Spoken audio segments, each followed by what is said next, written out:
I'd like to remind you that for more Microsoft webcasts, you can go to microsoft.com/webcasts. Thanks again for joining us for today's presentation, Introduction to SQL Server 2005 Analysis Services. Now it is my pleasure to introduce today's presenter, Sean Travers, who's an IT Pro Evangelist with Microsoft. Sean, you now have the floor. Thank you, Heather. I appreciate everybody's patience this morning or this afternoon, depending on where you are, as we get started here. We have some great information that we're going to share with you today about the SQL Server 2005 Analysis Services. Now, those of you who have used SQL Server 2000 or SQL Server 7.0 will have some experience with analysis services, and that will certainly come in handy. But this is really an introduction, right, to analysis services, both in general and specifically. We will relate some of the discussion back to SQL Server 2000 and prior versions to give you some basic knowledge to understand the differences. So I guess my point is this is an introductory session. We're not going to go into extensive detail. We do have a kind of business intelligence real-time analysis presentation that we'll be doing via webcast on Wednesday. So if you want to go into a little more detail, we'll go a little deeper in that session. But again, it's an introductory session. Should be some great info, and I'm going to go ahead and get started. So first and foremost, my name again is Sean Travers. I am an IT Pro Evangelist. I do talk about SQL Server, and we also do a number of sessions on Windows Server and Exchange and some of the other server products. We also talk about desktop from time to time. If you ever want to come and check us out live, we do an event called TechNet Events, and you can go to technetevents.com to sign up for those. All right, so we're going to cover SQL Server 2005 Analysis Services. We'll talk about how it relates to past analysis services in prior versions of SQL Server. We'll also go through kind of some of the big changes and kind of just how to build out the unified dimensional model and what the differences are there over what we've done in the past with cubes. We'll talk about SQL Server, analysis services, reporting even a little bit, so that'll certainly help if you have experience in those areas. All right. So let's take a look at kind of what are the different components. And there are actually three major components to business intelligence. We're focusing on one main area, though, the analysis portion.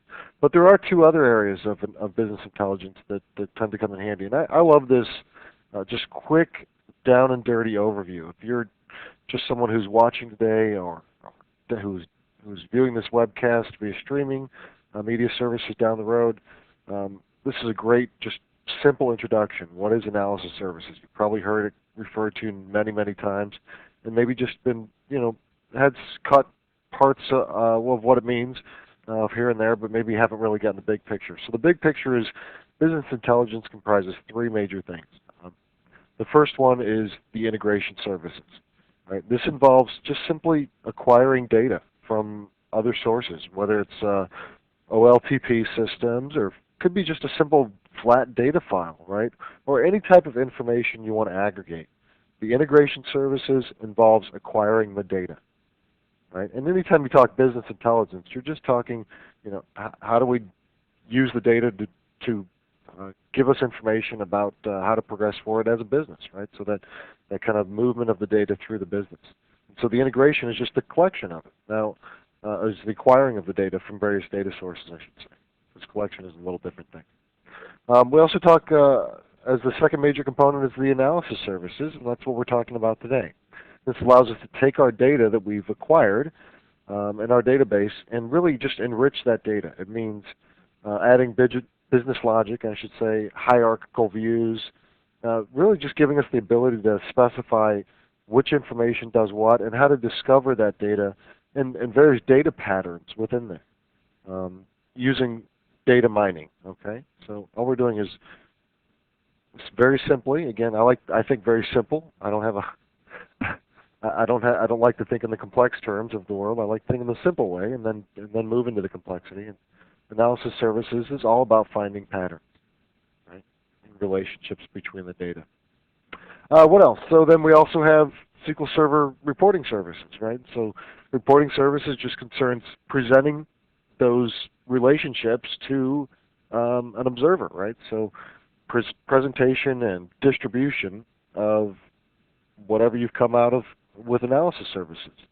So how do you take the data that's in your database and the stuff that you've acquired through integration services and analyzed, and you've come up with all this great analysis? How do you make it available to your users? And that's all the reporting service is all about. All the different ways to present it to the users, either via SQL Server itself, or via browsers, or however you want to generate that data into Excel spreadsheets or flat files, whatever. All right, so these three components make up business intelligence, and this is, we just kind of like to give you an overview. We're going to be talking, strictly about analysis services today, but just be aware that this is part of a bigger picture, and the bigger picture includes integration and reporting. Let's go through a quick roadmap so everybody can kind of level set, right? If you've been using SQL Server for a long time, this will be a review for you. But if you haven't, this will be a quick way for you to kind of get up to speed.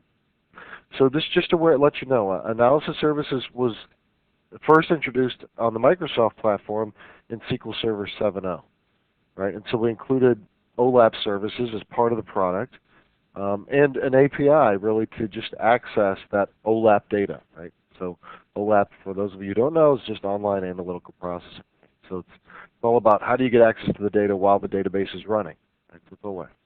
With SQL 7.0, we were able to kind of get that mind share among many people who were already using databases, right? I mean, Oracle was very prevalent then.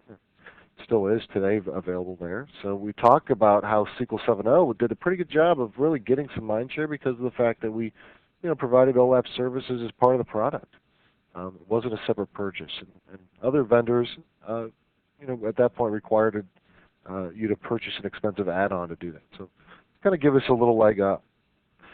SQL Server 2000 offers many improvements in analysis services, and when we came out with SQL 2000, that was one of our big goals, is really just to improve the analysis and reporting capabilities. And so analysis services was much more feature complete with SQL Server 2000. It included data mining components built into the product, and many people actually used analysis services and deployed it in larger companies, right? So the product really became a much bigger leader in the marketplace. It brought lots of enhancements to the scalability, including enabling enterprise-wide business intelligence for larger companies. So we really did a great job. I mean, for a second release of analysis services, it really was an amazing improvement. And then finally, we now have SQL Server 2005, or I should say finally, but at this point we're up to 2005. And so here we've really provided a breakthrough version, and by that we mean we provide a full end-to-end solution here. And you may need to step back a bit. If you've been using SQL Server 2000 analysis services for a while, you might want to take a step back and really just take a look at kind of the richness that we've provided here with SQL Server 2005. And that's kind of what part of today is all about, is to just show you what's available and capable out there. And so we're going to kind of talk through that as we go along. So a little more detail on kind of what is analysis services. And it's essentially just the binding of data. So we call it kind of a binding product. It allows you to analyze data from a number of different sources. And so this just means, SQL Server, Teradata, Oracle, DB2, right, and other sources, right? Not just those. And it really includes creating kind of this unified dimensional model. We refer to this as UDM, right? And it's like an enhanced version, really, of an OLAP cube. So many of you are probably familiar with OLAP cubes. UDM is kind of what we refer to that now. We still have cubes available, but in fact, we'll even build one out today and talk about it. But UDM is the unified dimensional model, and it's just an enhanced version. We can pull this data from many different sources and analyze it. Actually, there are many ways to present the business logic in the analysis services in terms of calculations, policy, so on. And really, these are all contained within the unified dimensional model. And we just pulled this from the analytics of the enterprise. And so this all comes out of the cache. So let's talk about this. So normally in the past, analytics is performed on a cube, and that cube has been rebuilt at specific intervals. So that means every half an hour, or every hour, or every day, right? It would just depend on what interval you wanted, would regenerate this cube. And so that really introduces data latency, right? Because any changes that have occurred, any purchases, if it's a product-based cube, right, or any customer-based information that's changed since the last rebuild, is not available, right, in the cube that we're actually getting reporting out of, right? So data latency tends to be a bad thing when it comes to analytics. We want to be up to speed. We want to be current with the information that we're looking at. And so in SQL Server 2005, the notion of this proactive caching is introduced, right? So we see, in this case, we're pulling from this kind of proactive cache.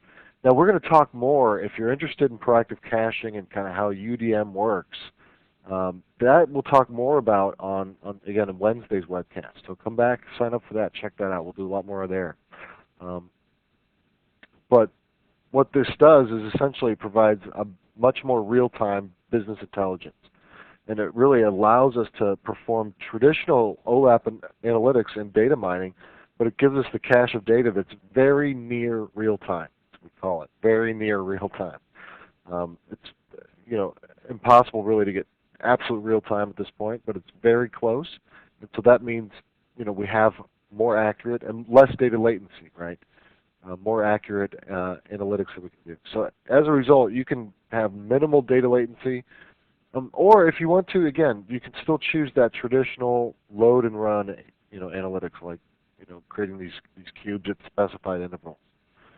It depends on your business needs. It depends upon the hardware and the performance capabilities that you get out of it. So a number of factors kind of go into that. But in the end, you can see we can pull all this information and put it into spreadsheets, a custom BI front end, or ad hoc reports, as I mentioned, several other ways that we can extract that data. So once you've kind of gathered all this data from the sources, we have a unified model of encapsulating our business logic. So we have a proactive cache that provides near real-time data, and then we expose the data through a unified API called XML for analysis. Now, you might have heard of this as well. This is, again, just called XML/A. And XML/A is supported by a number of vendors. This is not just a Microsoft-only thing, right? This really allows many different kinds of services to connect to the UDM to provide data to the user. And so what you can see here is we're trying to, with SQL Server 2005, really provide kind of the solution that integrates on the front side and on the back side very effectively. It just does analytics in the middle, right? So we're pulling from multiple different data sources on multiple different platforms, and we're providing an API called XML/A that is recognized by many different platforms as well. So you can pull that data right back out. So it's a really great solution for providing all your business needs for many different platforms out there. So you can get this timely business intelligence. It's really geared towards the needs of the people that want to see the data, right? The people that use the data, the executives, the sales force, whoever it might be, right? Providing that solution. All right, enough said. You want to see the meat and bones. Well, let's talk about this kind of one version of the truth concept, and then we'll actually go and demonstrate creating the cube and then refining that cube as we go along, and then again more information on real-time analysis on one. So one of the central ideas around analysis services is that in our business we want to have one version of the truth, and by that we mean we don't want to have multiple different pockets of truth that are from different time frames throughout the day or throughout the week.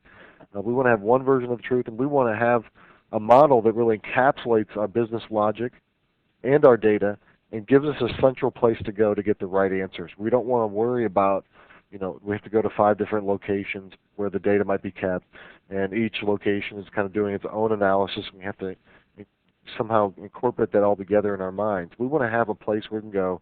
We know that we've got accurate data that's been recently analyzed, right?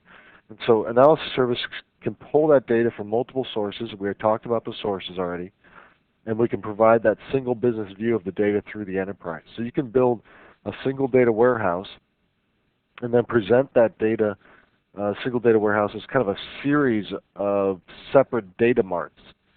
And data marts is a term that you'll hear very frequently if you get more into SQL 2005 analysis services. And these data marts, are provided to departments or employees or customers. They can be provided to business partners, and so that they really have their own custom view. So we have a single data warehouse, but lots of little data marts, right, that have custom views into the data.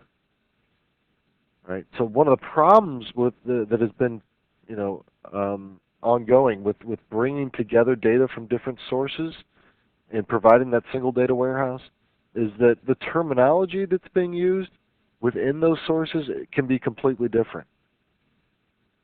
Or the same term, even worse, the same term can have different meanings for each data source. So you talk about Teradata, Oracle, DB2, SQL Server. We all have our own kind of terminology. Right? And so analysis services is going to help us in this very key way that's often overlooked to create a common business terminology, right, and definition, so that everyone who gets information from analysis services will understand what the data really means, because we'll all be using the same terminology. If the same analysis services is pulling from multiple different sources, we can use the terminology of that one analysis services to make sure that everybody's on the same page. And so this really gives us the ability to use common terminology, the concept, again, of the single data warehouse and the multiple data marts. And that way everybody has a consistent understanding of what the terms mean, and nobody's confused by that. So that's kind of handy, just that in and of itself. But it goes beyond that, of course. And analysis service also lets us really quickly and easily navigate through our data through the front end of our choice, right? So you can browse through a spreadsheet, custom applications, SQL Server, itself, BI front ends, whatever you need.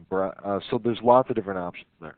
And really, any application that supports XML for analysis can connect to analysis services. So many of those third-party applications support XML/A, so you can use any compatible OLAP browser application, or even build your own custom application to get a view of the single version of the truth.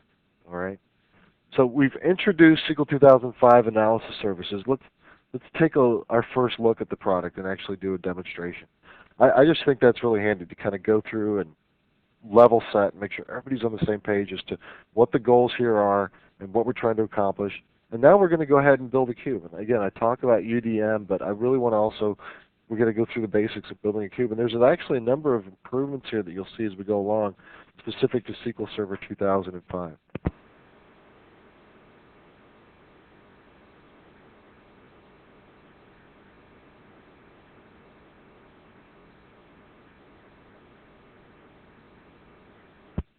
So the first thing we'll do is we'll define a data source, all right? And let me jump out here, make sure everybody can see my virtual machine. And Heather, stop me if you can't see. I can see it. Oh, good. So, by the way, F5 will get you in and out of full screen if you want to be able to see this a little bit larger so you can read everything a little better. And all I've done so far is to open up SQL Server Business Intelligence Development Studio. And this is just a special version of Visual Studio 2005. It comes with SQL Server 2005. All right, you can see I created an icon on my desktop, but it would just be under your SQL Server tools. And so I brought the Visual Studio out, opened this up, and we're going to just create a new project. And this is kind of the first step to creating a new cube. And we're just going to create an analysis services project, and we'll give the project a nice friendly name. So we'll say new project, and we'll call this one, well, first of all, it's an analysis services project, of course. Then we'll give it a friendly name. We'll just call it demonstration 1. How about that? All right, and it tells you where it's going to put that, and we'll just go ahead and create it. And then we'll get our Solution Explorer with a kind of list of data sources, data views, cubes, dimensions, all the aspects of this project that we would want to work with. So you can see there are several project components we could use to create a solution, right? So, of course, Visual Studio goes well beyond just analysis services. We're just using this tool as one way to, um, create our cube, right? And from there, of course, we could create any kind of custom solutions we want to around it. But let's just create the cube first. So first off, we'll right-click here. We've got to get our data sources, right? So the integration component to actually bring in, whatever data that we need. And so real simply, we're just going to walk through and point to the AdventureWorks data warehouse, all right? And so to do that, we'll just say, first off, we'll create a new data source, right? Because we don't want to use the existing ones. I want to show you from soup to nuts here. And we'll call this one, the server name we'll connect to. We'll just connect to localhost, and we'll give we'll pick out one of our existing data warehouses here. We'll call it AdventureWorks Data Warehouse. So the data source needs a connection, and we're just defining the connections here. If you've already defined the connections, you could just choose one, but I wanted to show you how to do it. It's not really difficult at all. We're going to use Windows Authentication here. This is just a sample data warehouse database that comes with SQL Server 2005. And it can be used for developing OLAP and data mining examples, so we can really learn how different aspects of analysis services work. So we'll set up the connection. We'll say OK. You can see my new connection up here. And I'll just go ahead and click Next. And we'll say, point to a, you can see you have a choice of how you want to impersonate, what credentials you want to impersonate for that connection. I'll just, for the simplicity's sake, I'll use a service account, but frequently we'll use a custom username and password with appropriate permissions to that data warehouse. But I'll just go ahead and use a service account. We'll click Next. You can see it gives me the connection string that it's going to use to make that connection. If everything looks good, we'll just go ahead and click Finish. You can see we have our new data source. All right, we haven't done any analysis or anything yet. This is just, getting started, right? Creating the data source to do analysis, perform analysis against. Okay. So that looks pretty good. In fact, now the very next step will be create a new data source view, right, to view into that data. And so a data source view effectively gives you an offline representation of the data that we could use then to build our analysis services cube. As well as integration services and reporting services connections. That can all be done once you have your data source view. So you can define the data and relationships you're interested in independently of the cube. Does that make sense? So with the data source view, you define everything, the relationships, everything independently of the cube that's already out there. So if I have my data source view, just click through Next, and we'll go ahead and use our existing data source or relational data sources. And now I need to kind of filter this out, because you can see I've got a long list of tables. In fact, your list of tables could be quite a bit larger, and frequently will be. So I'll filter it out. I'll show you just how to do that. We'll filter out just to look at the sales-related tables. And then I'll select out a few of the sales tables. I'll select out DBO fact internet sales. We'll select, and we'll just add these over here. DBO fact reseller sales. DBO fact internet sales reason. So we'll kind of get all that over here. And I'll select off to add the related tables. Now, notice that we're just choosing these tables, but if we add any related tables, it's going to go pull any other tables that reference those, right? Or anything that is necessary, any tables that are related to that, so that we can have a full view of the data. We won't be missing anything. So I picked out the 3 that I needed, and it gave me the rest automatically, which is kind of nice. And so we'll just click Next, and then we'll go ahead and finish this out, right? So we now have our data source. We have our data source view. Now that that's all finished, the next step will just be to go ahead and take a look at maybe some of that data. And you can see I can make this a little bit bigger so we can see this. But as I scroll around, very simple way to scroll around, look at the information that's brought out. And so I have kind of all the relationships between the different rows in each of the tables that we have just taken a look at. So there's my quick data source view. First thing I might want to see is under dim customer here. We're actually maybe it's just an offline representation of the data, so we can also add calculated fields. So there's dim customer, and if I kind of right-click here, I can create a new named calculation, and this named calculation might be full name, and I can very easily add an expression here that will bring out the full name because maybe we didn't have that in there. So we'll say first name plus, we'll put a space to make it easy to read, and we'll just go last name.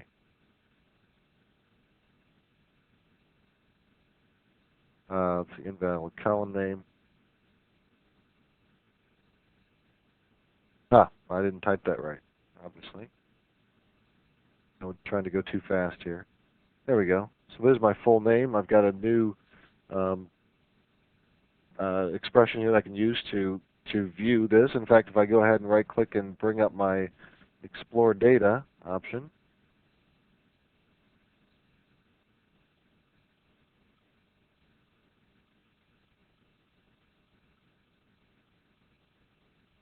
it'll help me take a look at that new column that we've created here. You can see, there we go, full name at the end. Everything looks appropriate, looks good.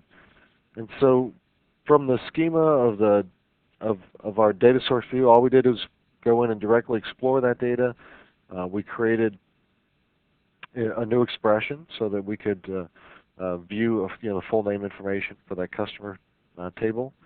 So we now have all of the data that we need to kind of move forward and get more in detail into the data source here. So we'll actually take, let's jump back out. We'll close this out.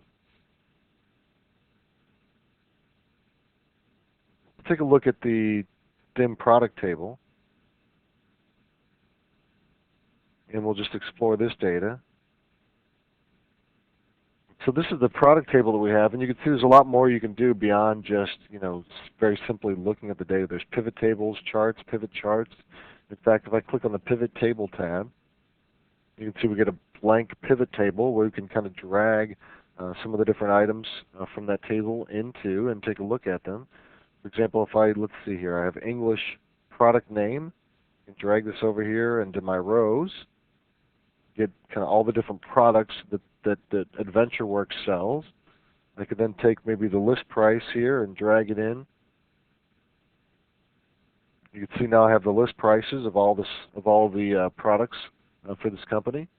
I could now take simply maybe the stock levels, because we know that you want to have a typical level of stock, of items in stock in order to conduct business. So that safe stock level can be brought in and reviewed as well. So all the retail products and parts have these safety stock levels, and all this shows is that what I'm trying to show here is that within the data source view, we have several different ways we can look at and understand our data before we actually deploy the cube, right, and perform any real multi-dimensional analytics on it, right? So this helps us in the planning and the design phase to make sure that we get the information we want before we actually deploy the cube. Does that make sense? So you want to make sure all the data is available, make sure that you have everything that you could possibly need before you move forward, because once you create the cube, then it becomes, it's a little bit too late at that point to go back and fix everything. So we want to start right. So we want to see the data. We can see a list of the product data. We can see a list of the price. We can see the stock levels. What else might we want to do? Well, we might want to take a quick look at a chart that brings together even things like the days to manufacturing. So we can create charts of the data from the data source view. You can view metrics on how many products you've taken from a certain amount of time to manufacture. So I have about 450 products can be manufactured in one day, while just over 100 of our products, it takes 4 days to manufacture. So you can see the days to manufacture differs based upon the product level. So I'm just looking at charts of all the data. I could take a look at a pivot chart as well. This chart is really dense at this point. You can see I've got a lot of products listed down here. It's not a very good a friendly view of this data.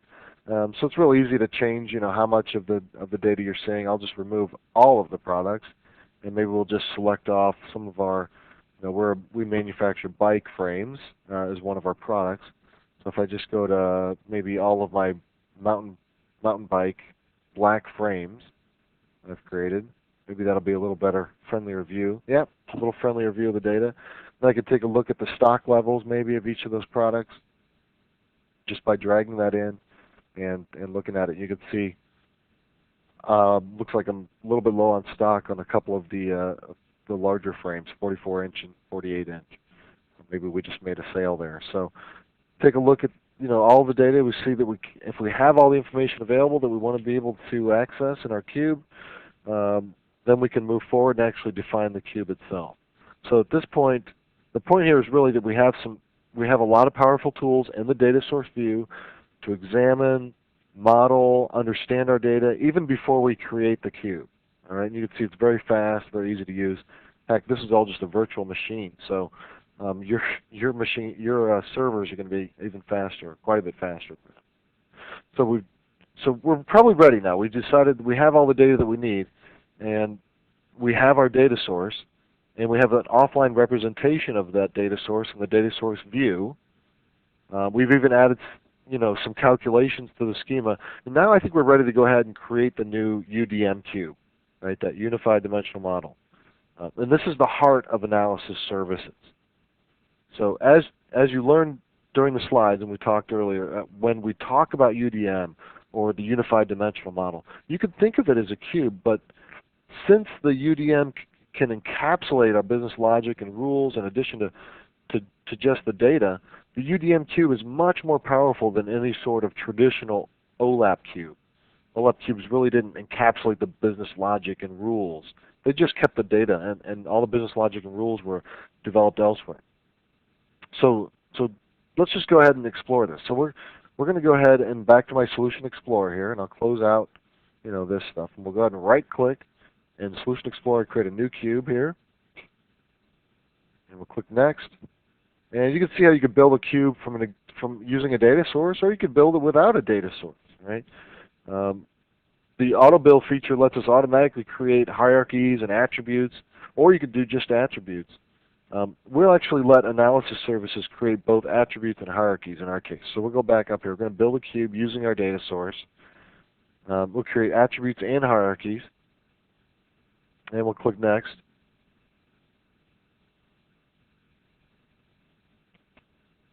And then we'll just go through and specify. You can see the available data source views. I've just got the one so far.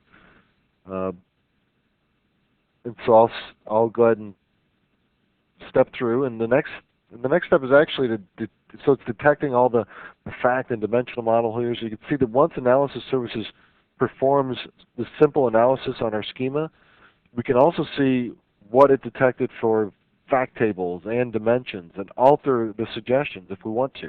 So all it's doing here is giving us some suggestions. I see that you have the data. It says here you can review the suggestions on the following page. Here's what we think are contained inside of each of these database objects and the fact and dimension data that we want to pull out. But I can easily modify this. For example, we don't want dim reseller table to be used as a fact table. We want it only as a dimension table. So if I take a look at dim reseller here, let's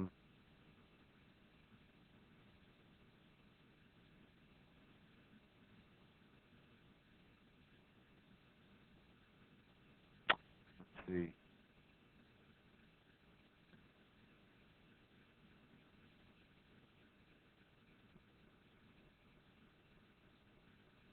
I might have missed.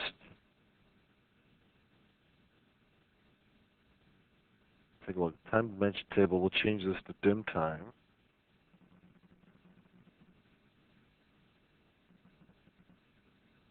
Not seeing all the aspects of the table I expected to.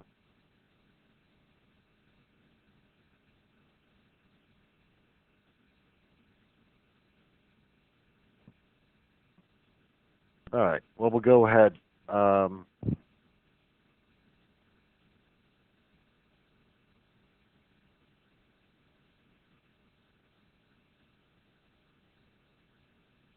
Let me just make sure I didn't miss any major steps here.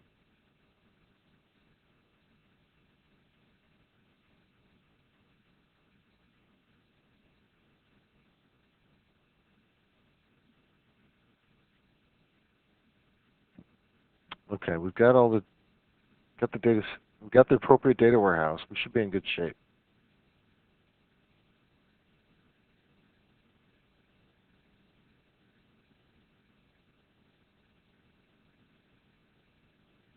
So we'll select out the year here, and just all we're doing is identifying the time periods that we want to associate with the different table columns. So you can see in my table column for time, I can specify the year should be equal to a calendar year, a half year should be equal to a calendar semester, a quarter year should be equal to a calendar quarter. You can specify exactly what the time attributes and how they are should be mapped to specified time period inside of the timetable.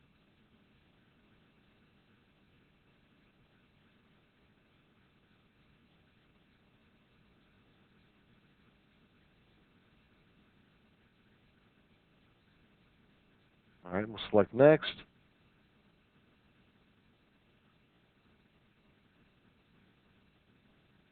And we'll go ahead and walk through this. Now, I mean, we could select at this point which measures and measure groups we want to use in the cube. And all measure and measure groups these are new concepts for us, so I just thought I'd explain this briefly. These are just similar to like facts and fact tables. So a measure contains a fact, and a measure group contains multiple facts. And it just makes sense. But for example, let's take an example. The fact internet sales measure group contains several measures that map to facts within the fact tables. So one important distinction between measure groups and fact tables is that a fact table can be a member of many different measure groups. So even though in this example there is a one-to-one relationship between facts and measures, we could define more complex relationships between facts and measures just walking through this this step in the wizard here. Ours looks pretty good, so that we should have that one-to-one relationship, so we know we're in pretty good shape. And analysis services is now just going to examine the relationships between the dimension tables in the data source view to detect all the different hierarchies. So it detected all the relationships, and the process looks good. So we'll just click through next. And see, now we could expand out dim time, for example, and take a look at the attributes there. Remember those attributes that we mapped out, the calendar year, calendar semester, calendar quarter. Those all appear here in our summary. We can get a quick idea of how those, the structure of these new dimensions. And we can even change these if we want to, if we don't like the structure at this point. So it looks pretty good.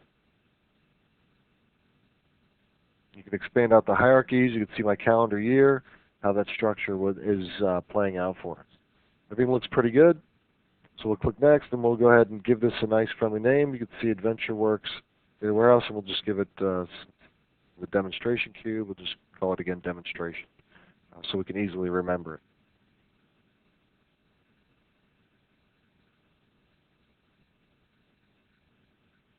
So we've named the cube, and once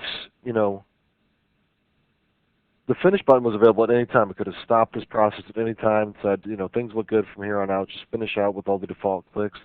And so essentially in clicks, we could have gone from the cube wizard to having a fully built cube structure. We went through and modified some things in the process so that we got some customization, but you can certainly do this very quickly. And all we've done here now, as you can see, the wizard has done is it's created the cube structure. We've defined, and then it shows us the results. The schema here looks similar to the schema of the data source view we created earlier, and that makes sense. That was the kind of a model for what we're going to create. Dimension tables have a blue header, and fact tables now have a yellow header. So you can scroll through and see the different fact and dimension tables. It's clear that this is more complex and robust than the star or the snowflake schema that we use in traditional OLAP cubes. In fact, you can see here that you can have fact and dimension tables with many-to-many relationships. This again is a new feature of SQL 2005.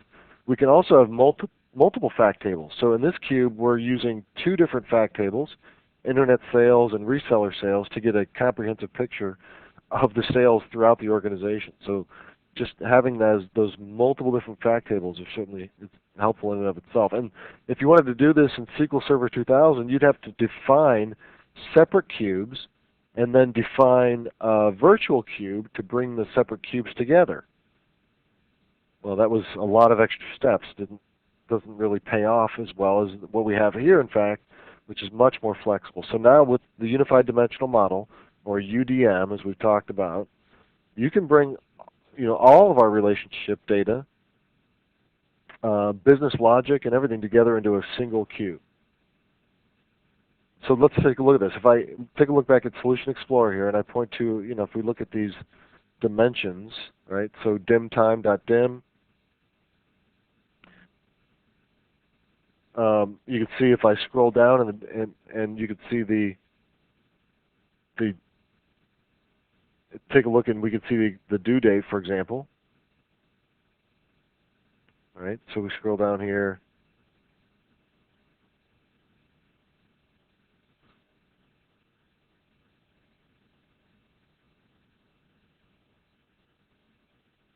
There we go. Where's my due date? There we go. You can see, you can here edit dim time.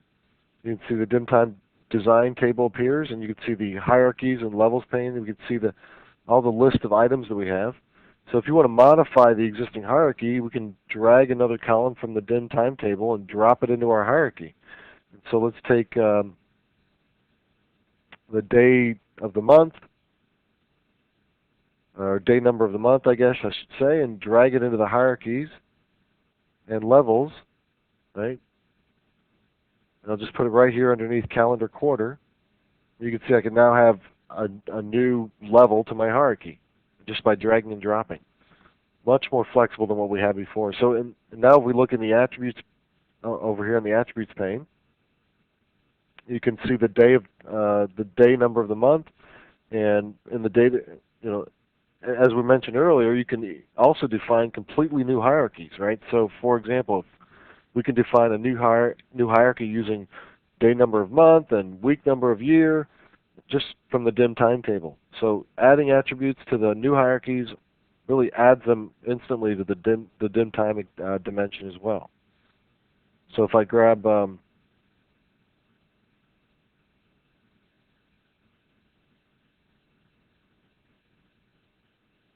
we'll take the week number of the year.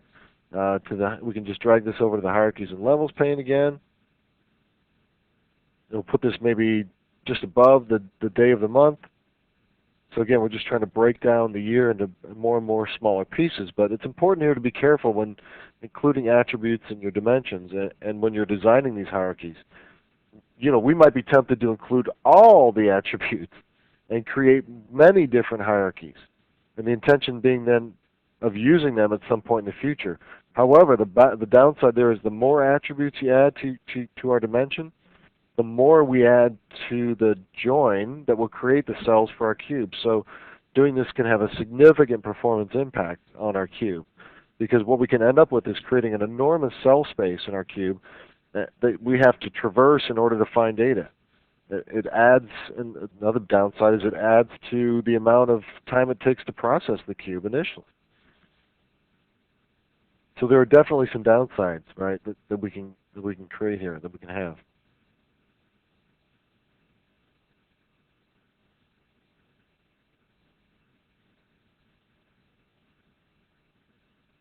So I'm just going to go to my file menu here and close out my project. And when we come back, we're going to refine an existing analysis cube.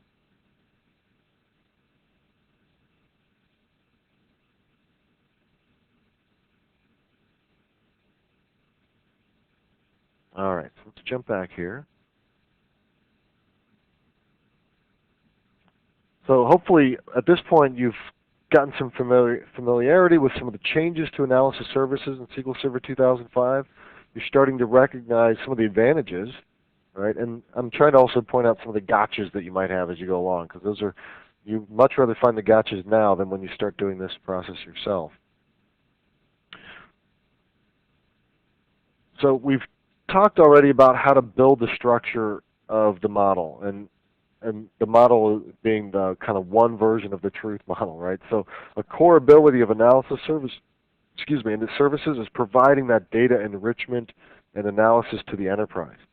So with SQL Server 2005 Analysis Services, the UDM allows business logic, rules, and calculations, all of those things to be embedded within the model itself.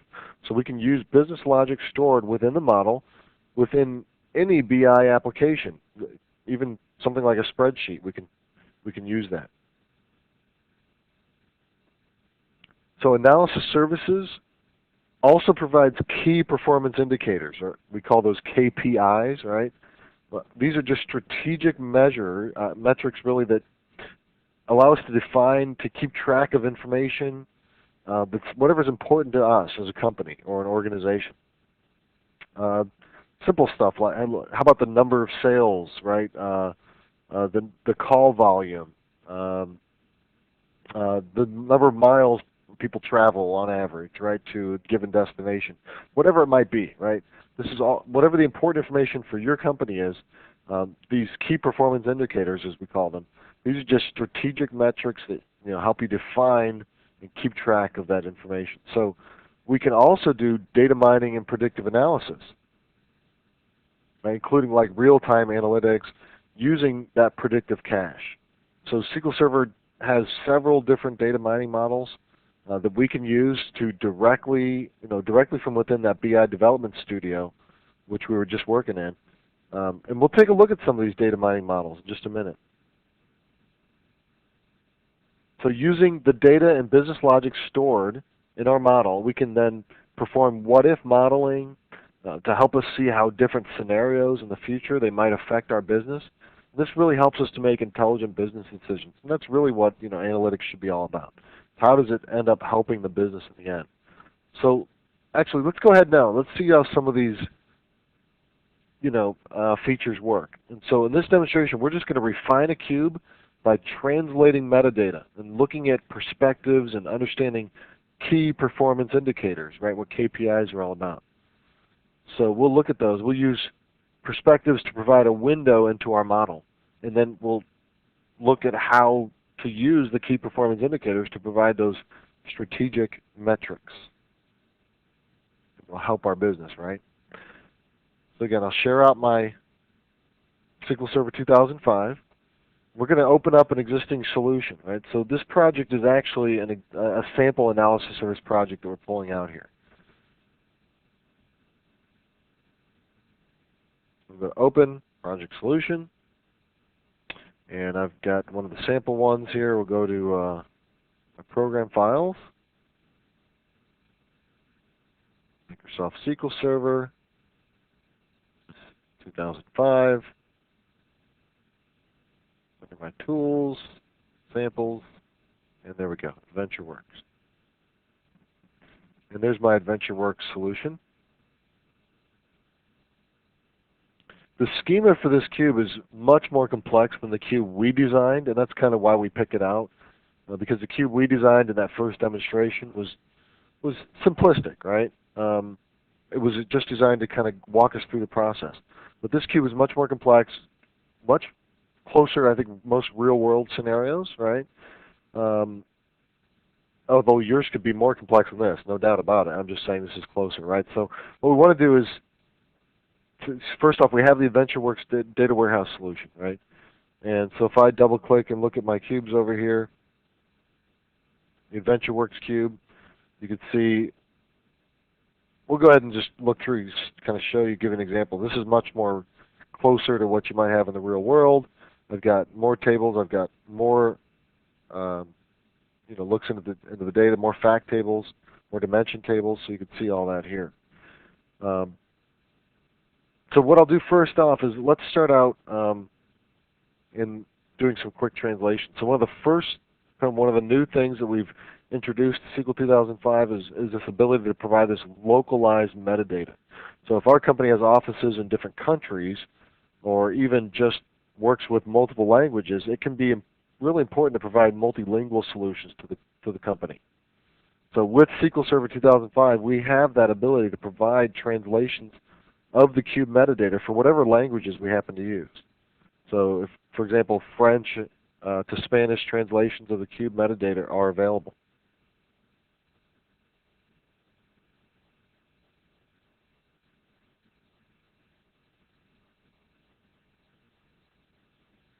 So I'll just click on the Translations tab up here.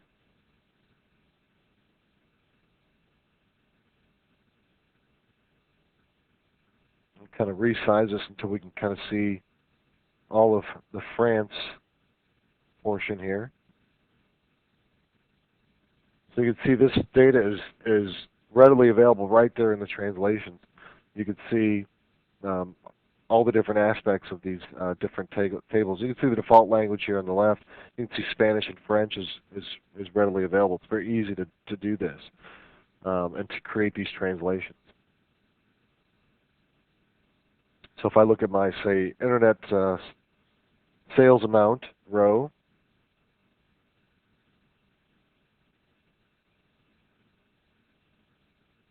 so when a client connects to the cube, what happens is if it identifies itself as a French or Spanish language client, the cube automatically provides metadata in the language that they're requesting.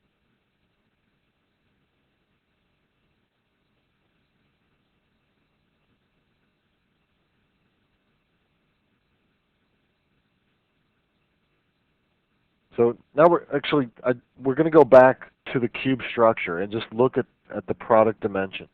So the product dimension has many more hierarchies than our first demonstration did. So just again reminding us that one of the features of SQL Server 2005 is that a dimension can have many hierarchies. And each attribute in a dimension can participate in many different hierarchies. So if you look at the Translations tab for the dimension, we notice that each attribute in the dimension has a Spanish, French translation. You can add translations for any any language supported by the operating system, including complex script languages like Thai, Chinese, even right-to-left languages like Arabic or Hebrew, right? So if I look at my cube structure and then go into the Dimensions pane, I can scroll down and then just take a look at Product.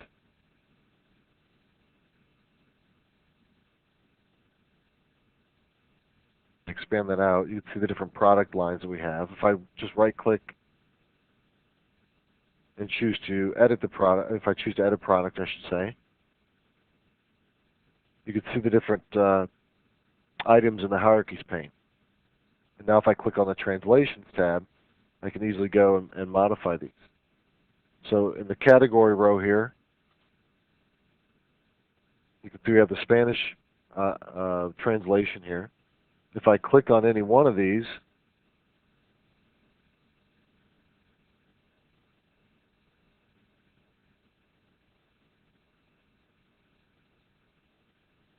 right, we'll just stick here. The attribute, data translation dialog can be done. So I can go here and modify the translation for that particular category, right? If we want to call it something else, modify what it's referred to, we can easily do that.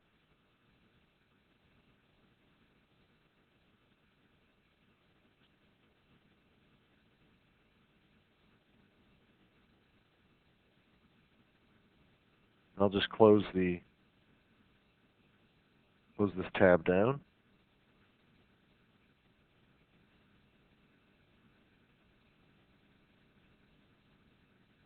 If we look at the browser side, for example, this gives us a little better look at what the end user experience would be like.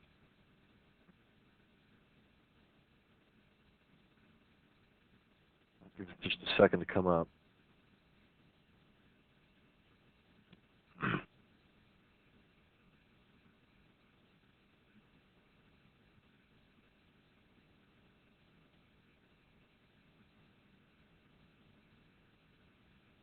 So you can browse the cube to see how this localized metadata works in practice. So you can look at the internet sales measures.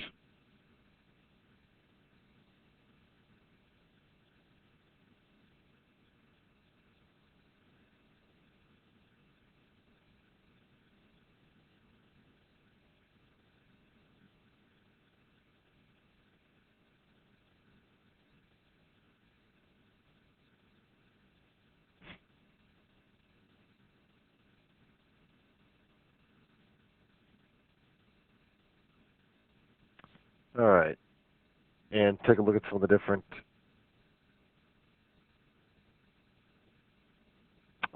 products that we sell on it, and actually get a little more detail into how that information is related.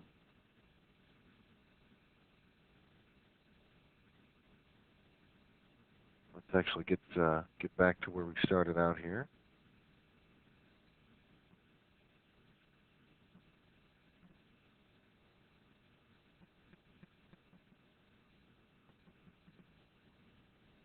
So we were in the category section.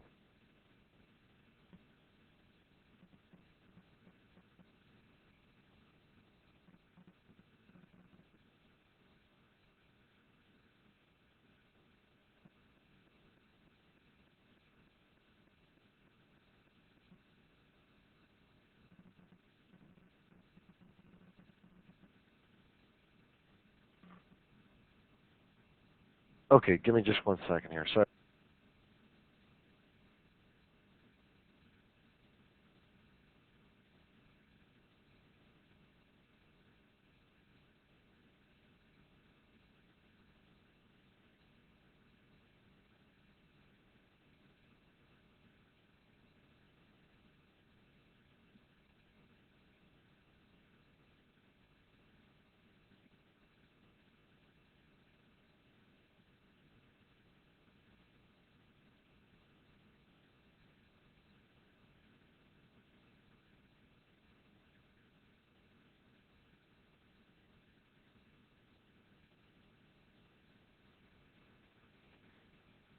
Hey, Sean, are you on mute?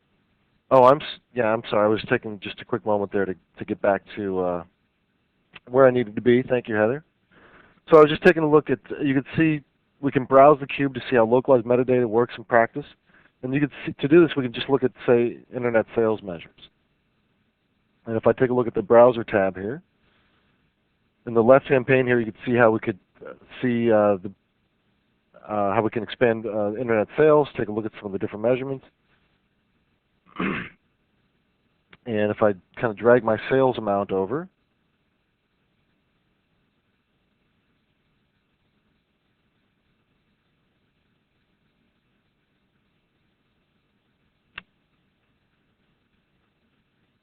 my machine's just working really slow on me. I can't get to where I need to go. I think what I've done is I've put too much of a burden on my little workstation here. So, but I apologize for the delay.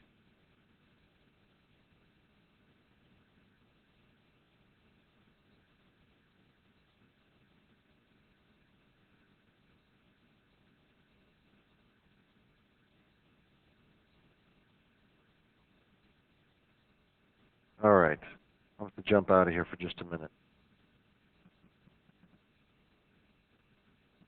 I'll come back to that in just a moment. I apologize. I'm gonna have to get that machine back up and running where I need it to go.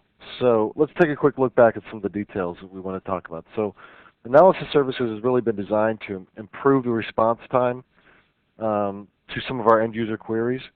And so that really means returning data from the cube to our BI application. It's much faster than it was in previous versions of SQL Server. And how did we accomplish that? Well, caching data from OLTP databases, in addition to all the pre-calculated data, really means that analysis services can return data to our users and applications very quickly. So the unified dimension model really helps us to protect the back-end sources like OLTP databases from these exhaustive user queries. So large queries that run against our OLTP databases can lock tables and rows. They can tie up valuable CPU resources, really just slowing down or preventing maybe even transactions from occurring as fast as we want them to, right? And we might see that represented by lost sales, right? Might actually occur from that. So really by connecting BI application front ends to the analysis services cubes, those back-end databases are isolated and can devote resources to providing the best response to the moment-to-moment transactions, really the ones that are keeping the business running, the sales process, and that are required for our business. So analysis services cubes can be traditional multidimensional OLAP cubes or MOLAP, right? Um, or you can use proactive cache to really help provide near real-time analysis to data in your cube. So you can also use relational OLAP or ROLAP to access the source databases directly if needed, if that's what the business requirements would be. So you have a lot of flexibility there, and you have more options, right, than we used to.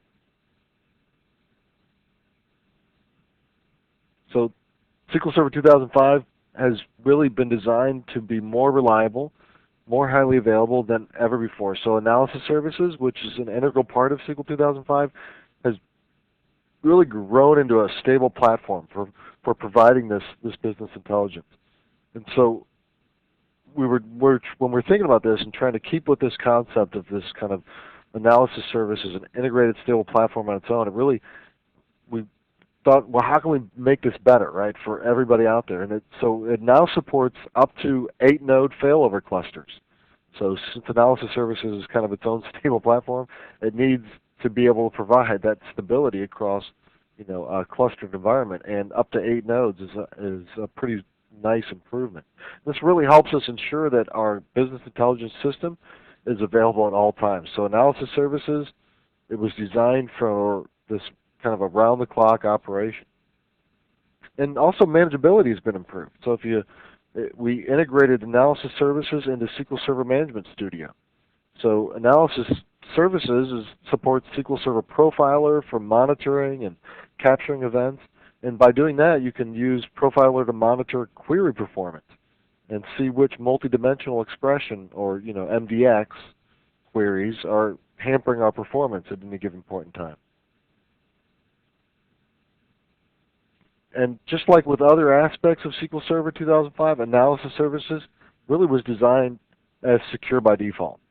And we say that a lot, and we really are trying hard at Microsoft to do this kind of across the line. Secure by default means I don't have to spend a lot of time, turning services off, turning features off in order to get good security. We rely on you now to make the decision to turn on what you need. So you can fine-tune access to your analysis cubes and the data within your data warehouse to really keep data safe.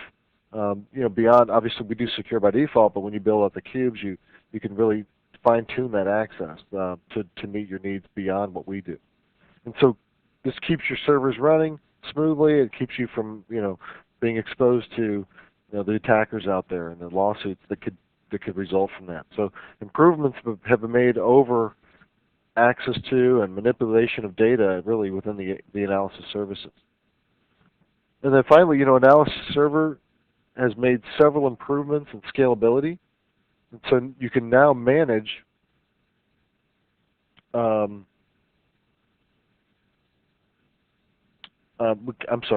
can now manage, larger amounts of data to create these complex data models and really perform complex calculations on data, all within the model itself.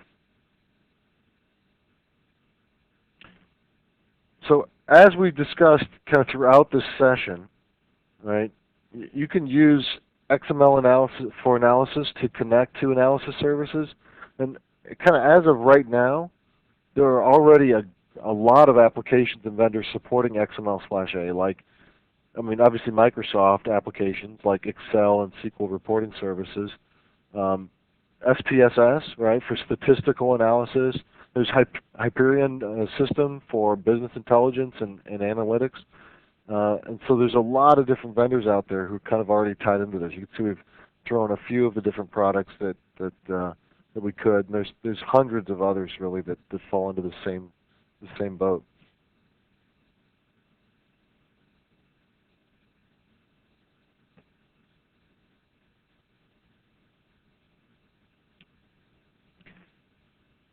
UDM, really the benefits of it, and I know I've already kind of talked about a few of these, but just to reiterate and actually go into a little more detail maybe, it's all about, and again we talk about this more on Wednesday's webcast, but it really provides a rich, easy to understand model of our data and our business logic. This model is easy for end users, developers, and IT pros to understand, and really to get meaningful information out of. And how is that possible? Well, really an important point that we've talked about today is that there's a great deal of support for SQL Server 2005 analysis services in UDM. This is because we expose all of this through XML/A. This is an open standard supported by hundreds of apps, as we just talked about.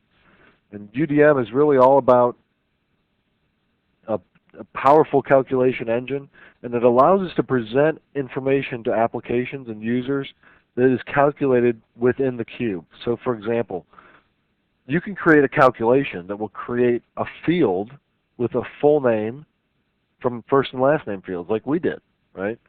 Or aggregate call volume or sales volume information without those calculations having to be performed by our OLTP database. We talked about it earlier, and UDM can be used to can use data directly from several different sources: Oracle, DB2, SQL Server, and your users and applications can go to a single place to get useful information. A single place to go to get that data and know that this is true data. And so UDM was designed for high performance on end user queries, even over large volumes of data. It can cache both data read from the source database and pre-calculated values based on that source data. Performance of these queries is really better because of the fact that we've encapsulated our business logic rules and all those calculations inside of the model. So any user who needs the business intelligence to make timely decisions, they don't have to wait around to get the information. Right? They just get it right away from the analysis services. So as powerful as it is, there are situations where it's not the best fit. And I love this, right? Because we want to make sure everybody understands where does it work and where doesn't it. Sometimes you learn most about something by learning where it doesn't fit. So it's robust, it's high performance, it's OLTP database server, and there are lots of scenarios where it does make sense to get data directly from an OLTP database. Like, for example, anytime we need to exploit database level objects like views, user-defined types, or stored procedures, you need to get access to the underlying relational database directly instead of going through analysis services, right? So this is where it doesn't make sense, right, to use analysis services is when you need that data directly. You need to access those views directly. You need to get to those user-defined types or stored procedures directly. So if you want to use end-user queries that query data outside the UDM, you'll need to use SQL Server OLTP database to do that, to access that type of query, or allow that type of query.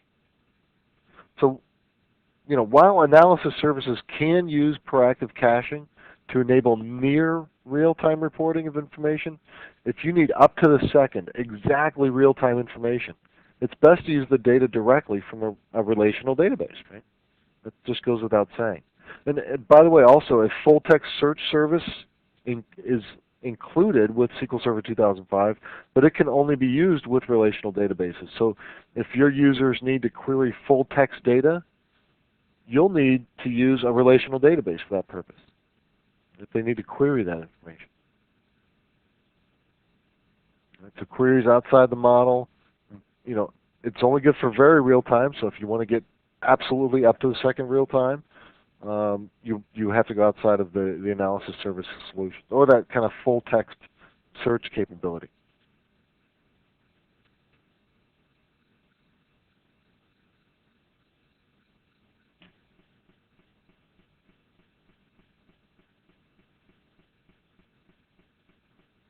All right.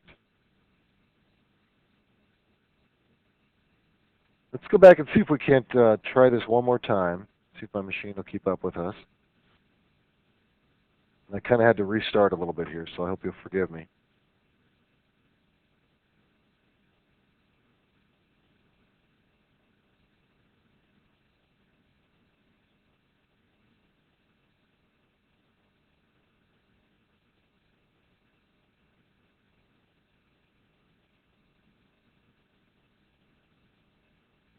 All right, and all I did was reopen my project, my AdventureWorks solution. And so if I select here to, take a look, again, we took a look at the cube already and saw some of the details about that, just trying to refresh where we were. And we're just going to refine the analysis here a little bit. And take a look at maybe, for example, this translations tab that we talked about earlier. We saw some of the data inside of here, specifically the internet sales amount. We walked through, just understanding the structure there.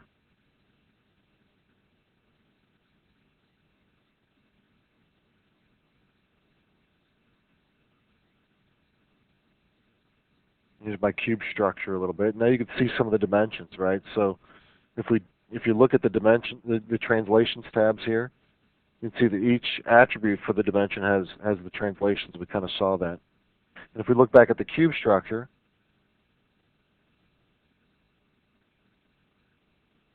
and take a look at the dimensions pane, we can scroll down, we can see things like product here, as we talked about earlier. And if I just choose to edit the product,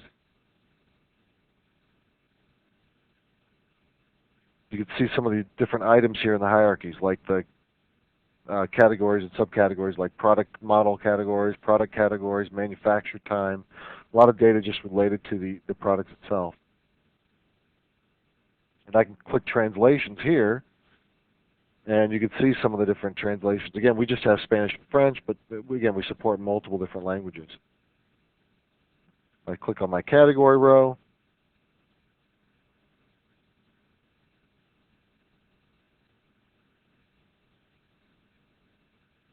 you can see the choose which translation column to use for a given caption. You can see the different list of items that we have, including the sort order. We can change what order to show these in, case sensitive or accent sensitive. Some of the different sort order information helps you to organize that. If I just cancel out of this,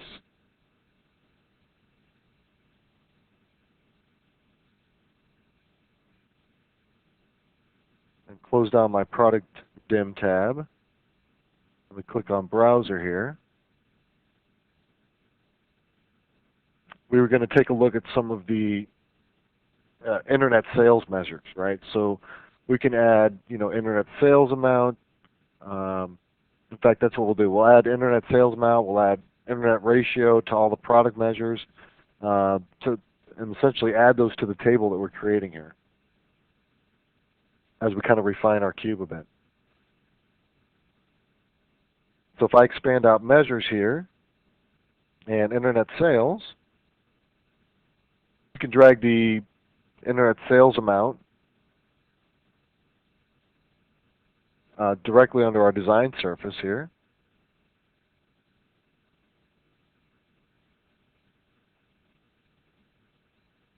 You could drag the, maybe here we'll take internet ratio to all products, right, to see how much of the sales are occurring on the internet versus elsewhere. And we'll just put that over here next to internet sales amount. See, actually, we get 100% of our sales through internet. That's kind of interesting. And you can scroll down here, and you can see the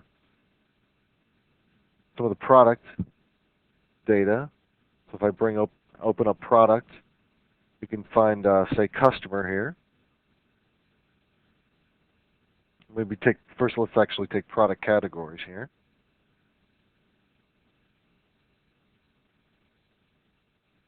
Make it one of our row fields. You can see different product categories and where the sales are coming from now, and you get a little more rich data about the percentage of those sales that are coming from internet and the ratio to other products as well.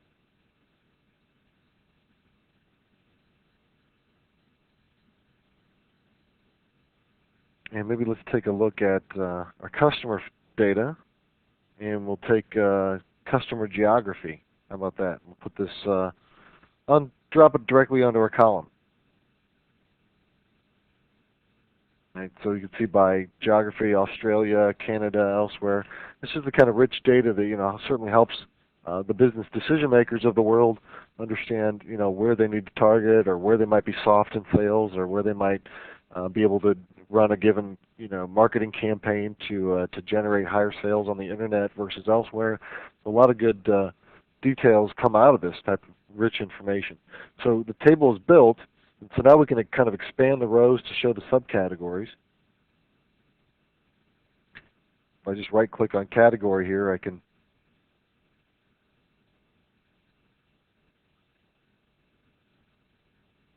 kind of expand all of these items. You can see some of the data that comes out of that, right? So if we take a look at all the accessories, and the bikes, and the clothing information, you can see the detail associated with those. So now we can go in and select the French language, for example, from the list of all of our available languages. And we can see our language list here.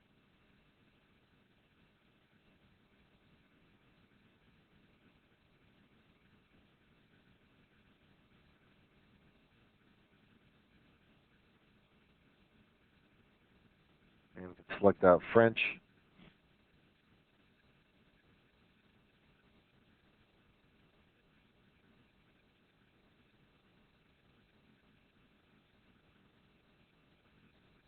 Again, everything just changes, the entire surface, so I could see the product information and everything else in whatever language that I would need to see this in. Again, because it's all part of my my translations that I have built in. So I can expand some of the accessories. Take a look, you can see here. If we look at the details, we can see that each of the different items now appears in French. It really should help us to drive home the idea that with SQL Server 2005 analysis services, we're not just working with a traditional OLAP cube, right? But this is a complete multi-dimensional model of our data, capable of encapsulating our business logic and all the locations for the languages that we use into our enterprise. So this is, again, all we're trying to do kind of here is drive home. I'm sure that's why you came today, right, or why you're watching this webcast. Get a better idea. What is it that makes these different from traditional OLAP cubes, and why should I care about SQL Server 2005 analysis services? What kind of things can be done here? So this is real-world kind of business stuff that really makes a lot of sense, especially for larger companies in this case. But really for everybody, this really drives home the point that this is more than just a traditional cube. This is true business logic.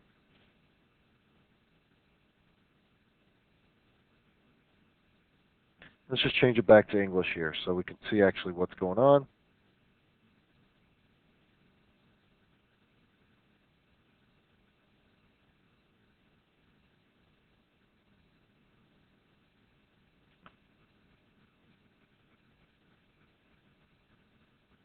Perspectives, they're another interesting feature of SQL 2005. As we mentioned earlier in the presentation, the UDM allows us to model all of our data and our business logic to present one version of the truth, right? Putting all of the data into one analysis services so we can extract that out, one version of the truth. That's what we keep driving home, right? But not all of our users need to see all of the data within the model, right? So that's what Perspectives is all about. It just offers a window into this unified one version of the truth so that you can present specific components of data just to the people who need to see it. And so if you look at my perspective list, I can say, well, I just want to get the data for direct sales, right? So my direct sales team, this is their perspective right into the data. So in the left-hand pane, if I look and kind of expand out measures, you can see they have internet customers, internet orders, internet sales. So if we choose the direct sales perspective, we can narrow down the list of available measures to ones that are relevant to someone interested in analyzing data regarding direct sales. Does that make sense?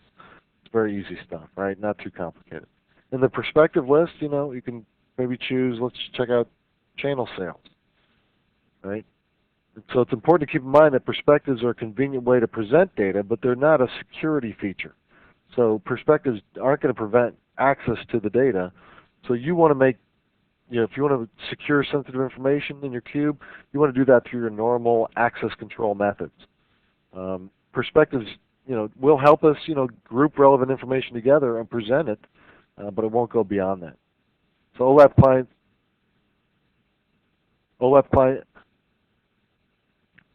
clients really don't need to be aware of all of these advanced features like perspectives and things.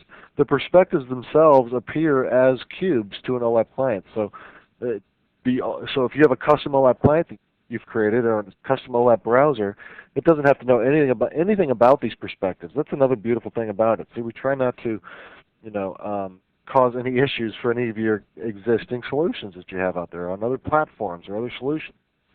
So perspectives are totally transparent to an OLAP browser. It just has to, it doesn't have to know anything about perspectives in order to take advantage of, this feature of analysis services. It just presents the data as a cube to that particular browser, or that client.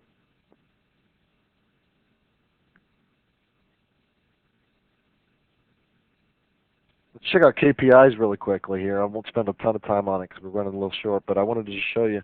These, again, are just features that allow you to define strategic metrics reports on really how the enterprise is doing. So using these KPIs, we can get a quick glimpse of the key performance indicators that we're interested in. Well, what are we interested in? Well, it depends, right? So one of the KPIs we defined is this kind of expense to revenue.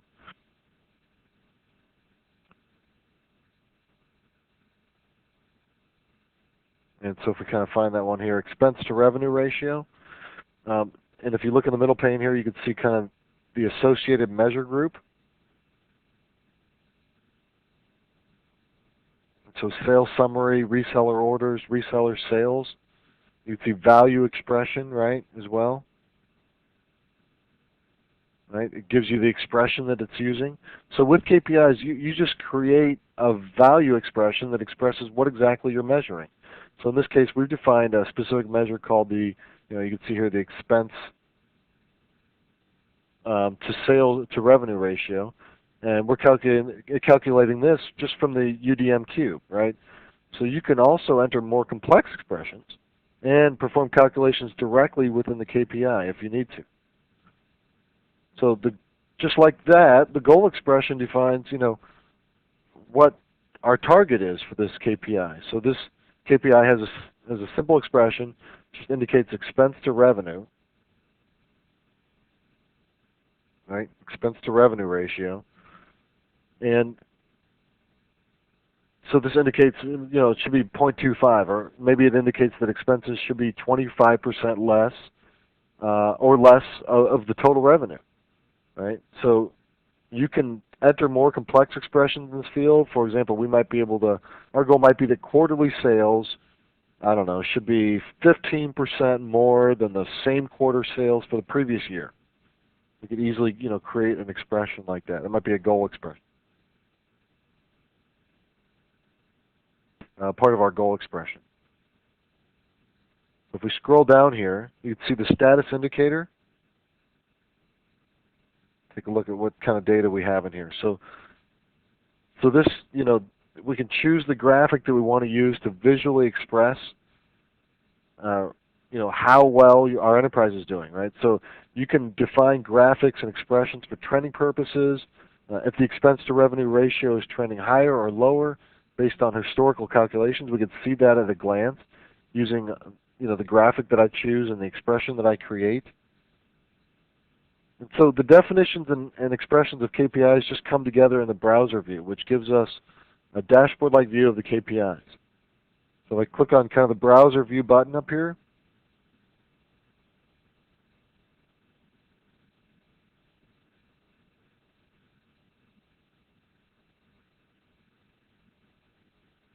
there we go.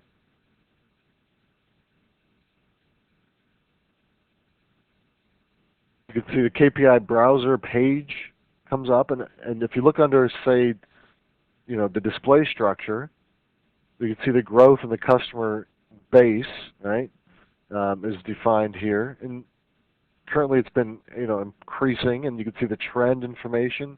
You can see the weight, right, of how important that information is. So in our example, growth in the customer base is good, and the growth trend is really staying about level, right?